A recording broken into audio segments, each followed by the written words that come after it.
नमस्कार दोस्तों, ICICI prudential rural opportunities fund direct growth का एक एनएफओ लॉन्च किया गया है। आइए आज इसके बारे में डिटेल में देख लेते हैं।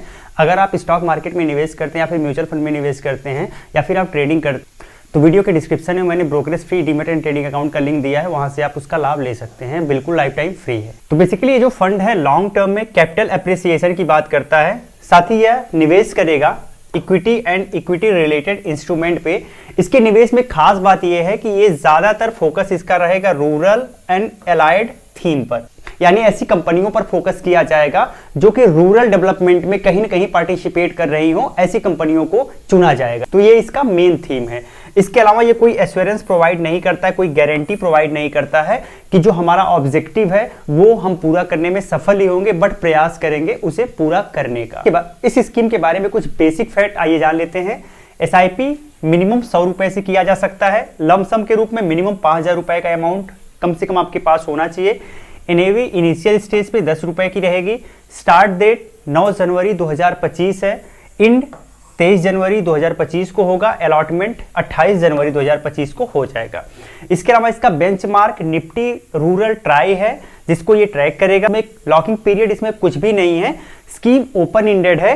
प्लान बेसिकली ग्रोथ का है, लेकिन इसमें आपको रेगुलर प्लान भी देखने को मिल जाएगा।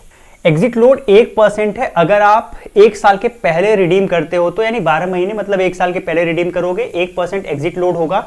स्टाम्प ड्यूटी 0.005% है। रिस्क बहुत ज्यादा हाई है क्योंकि इक्विटी ओरिएंटेड है। साथ ही साथ कैटेगरी की बात करते हैं तो यहाँ सेक्टर या थीमेटिक कैटेगरी आपको मिल जाएगी। फंड मैनेजर इसमें 2 लोग हैं। पहला मिस्टर शंकरन नरेन है and second Mrs Priyanka Khandelwal इसके फंड मैनेजर हैं। प्लान की बात करते हैं, डायरेक्ट एंड रेगुलर प्लान आपको देखने को मिल जाएंगे। मिनिमम इक्विटी की बात करें तो कम से कम 80% इक्विटी में निवेश करना जरूरी है। मैक्सिमम 100% तक किया जा सकता है, बस 20% फंड मैनेजर के ऊपर डिपेंड करता है कि वो अदर इंस्ट्रूमेंट में निवेश करना चाहे तो वो कर सकता है। एक्सपेंस रेशियो अप टू 2.25% रहेगा।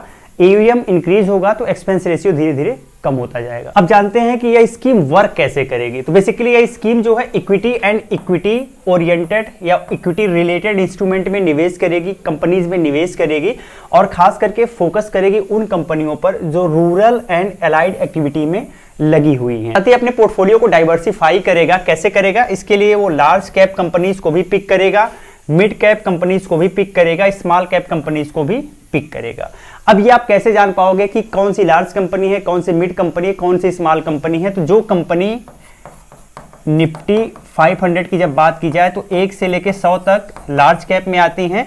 इसके अलावा 101 से लेके 250 तक मिड कैप में आती हैं और 250 से आगे की कंपनियां स्मॉल कैप में आती हैं। ठीक है, तो ये एक बेसिक क्राइटेरिया हो गई जो कि मार्केट कैपिटलाइजेशन के हिसाब से डिसाइड होती है। साथ इस स्कीम में जिन कंपनियों को पिक किया जाएगा उनके मल्टीपल फैक्टर हो सकते हैं और मल्टीपल कंपनीज को पिक किया जा सकता है, बट उसमें फोकस पॉइंट यही है कि वो रूरल एक्टिविटीज में कहीं ना कहीं इन्वॉल्व हो, चाहे वो किसी प्रोजेक्ट पे काम कर रही हो, फैक्ट्रीज हो, माइंस हो, प्लांट्स हो या डिस्ट्रीब्यूशन यूनिट्स हो, कोई भी हो, बट वो एलाइड एक्टिविटी या फिर रूरल एक्टिविटी में लगी हुई हो तो उनको पिक किया जाएगा।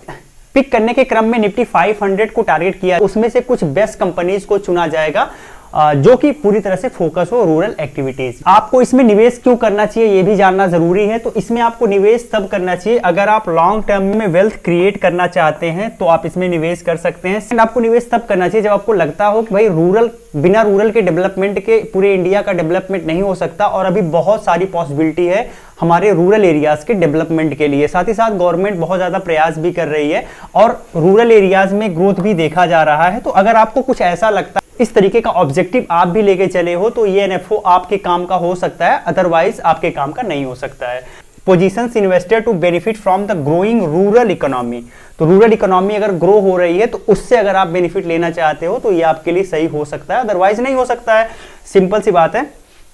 साथ ही साथ इसमें बात कर रहा है कि हम फ्लेक्सिबल रहेंगे और समय के साथ हम चेंज करेंगे, एक सेक्टर से दूसरे एक सेक्टर से दूसरे सेक्टर में मूव कर सकते हैं। अगर हमें लगता है कि इस सेक्टर में खास ग्रोथ नहीं दिख रहा है तो हम सेक्टर को चेंज भी कर सकते हैं। तो यहाँ पे इन्होंने कहा है कि इस स्कीम में हम फ्लेक्सिबिलिटी रखेंगे, अगर मार्केट में कोई अपॉर्चुनिटीज मिलती है तो उसे हम कैपिटलाइज करने का भी प्रयास करेंगे, लेकिन हमारा मेन मोटो रहेगा वही रूरल थीम। ये चीज आपको ध्यान रखना है। अब कुछ रिस्क की बात कर लेते हैं। तो बेसिकली ये कुछ रिस्क है, जैसे मार्केट रिस्क है, लिक्विडिटी रिस्क है, गवर्नमेंट पॉलिसी रिस्क है, गवर्नमेंट पॉलिसी में कोई चेंज होगा तो वो तो प्रभाव डालेगा ही, नॉन डाइवर्सिफाइड रिस्क है, करेंसी रिस्क है, मैनेजमेंट रिस्क है, रीबैलेंसिंग रिस्क है,